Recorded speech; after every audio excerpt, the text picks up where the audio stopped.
अस्सलामु अलैकुम दोस्तों, आज की वीडियो में हम एक ऐसी जिंदा दिल कौम और एक ऐसी सरजमीन की बात करेंगे कि जहां बुज़दिल पैदा नहीं होते, जहां एक 10 साल का बच्चा भी दुश्मन की आंखों में आंखें डालकर बात करता है। हम बात कर रहे हैं एक अरब देश फिलिस्तीन की, जिसकी दरियादिली की मिसाल हर एक हक परस्त देता है। फिलिस्तीन वो देश है जिसने जालिम यहूदियों को ऐसे वक्त में रहने के लिए जगह, पेट की आग बुझाने के लिए खाना और पहनने के लिए कपड़े दिए। जब हिटलर यहूदियों को मार रहा था, उनका नरसंहार कर रहा था और यहूदियों को दुनिया भर में सर छिपाने की जगह नहीं मिल रही थी, ऐसी सूरत में फिलिस्तीन ही वो देश था जिसने हिटलर के हकाले गए नंगे भूखे यहूदियों को अपनी सरजमीन पर न केवल पनाह दी बल्कि उन्हें रोजी रोटी का भी सहारा दिया। 1947 में यहूदियों से भरा जहाज जिस पर लिखा था, फिलिस्तीनी मुसलमानों, तुम ही हमारी आखिरी उम्मीद हो, पनाह दो। हिटलर जब यहूदियों को मार रहा था तो उसने कुछ को जिंदा छोड़ दिया था और उसने कहा था कि मैं चाहूँ तो सभी यहूदियों को खत्म कर सकता हूँ, लेकिन मैं कुछ को जिंदा छोड़ूंगा ताकि दुनिया ये जाने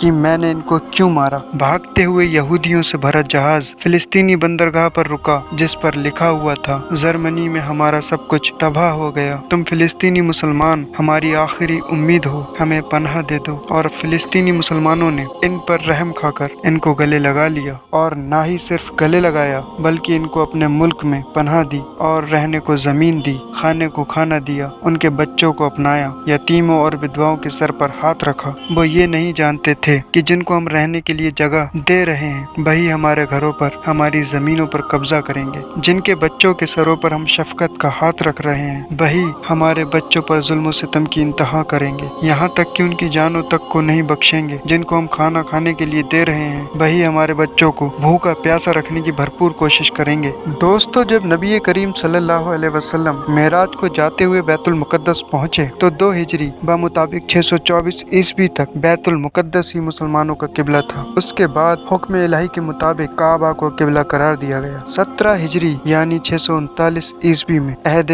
हजरत फारूक आजम रदी अल्लाह तआला अन्हु में ईसाइयों से एक मुआहिदे के तहत बैतुल मुकद्दस पर मुसलमानों का कब्जा हो गया। खलीफा अब्दुल मलिक के अहद में यहाँ मस्जिद अक्सा की तामीर अमल में आई और सखराए मेराज पर कुब्बतुल सखरा बनाया गया। 1099 ईस्वी में पहली सलेबी जंग के मौके पर यूरोपीय सलेबियों ने बैतुल मुकद्दस पर कब्जा करके 70,000 मुसलमानों को शहीद कर दिया। 1187 ईस्वी में सुल्तान सलाहुद्दीन अयूबी रहमतुल्लाह ताला अलैह ने बैतुल मुकद्दस को ईसाइयों के कब्जे से छुड़ाया। जदीद तारीख और यहूदी कब्जा पहली जंग अजीम यानी के पहले वर्ल्ड वार दिसंबर 1917 ईस्वी के दौरान अंग्रेजों ने बैतुल मुकद्दस और फिलिस्तीन पर कब्जा करके यहूदियों को आबाद होने की आम इजाजत दे दी। यहूदो नसारा की साजिश के तहत नवंबर 1947 ईस्वी में अक़वाम मुत्तहिदा की जनरल असेंबली ने धांधली से काम लेते हुए फिलिस्तीन को अरबों और यहूदियों में तकसीम कर दिया। और जब 14 मई 1948 ईस्वी को यहूदियों ने इजराइल के कयाम का ऐलान कर दिया तो पहली अरब इजराइल जंग छिड़ गई। इस जंग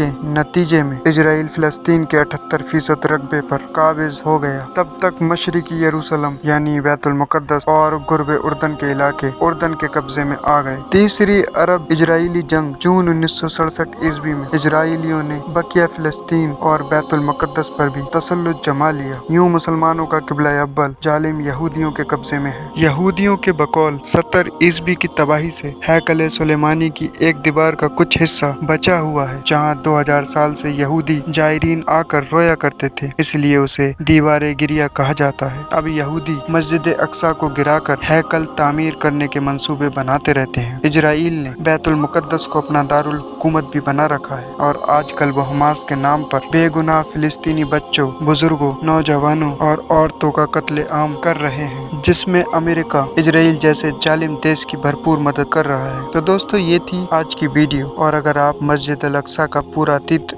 जानना चाहते हैं तो आप हमारी मस्जिद अल अक्सा वाली वीडियो देख सकते हैं। अल्लाह करीम से दुआ है कि वो हमारे फिलिस्तीनी भाइयों को अपने हिफ्ज़ व अमान में रखे और दुश्मनों को ज़ेर फरमाए। आमीन बजाय सैयदुल मुरसलीन। अल्लाह हाफिज़।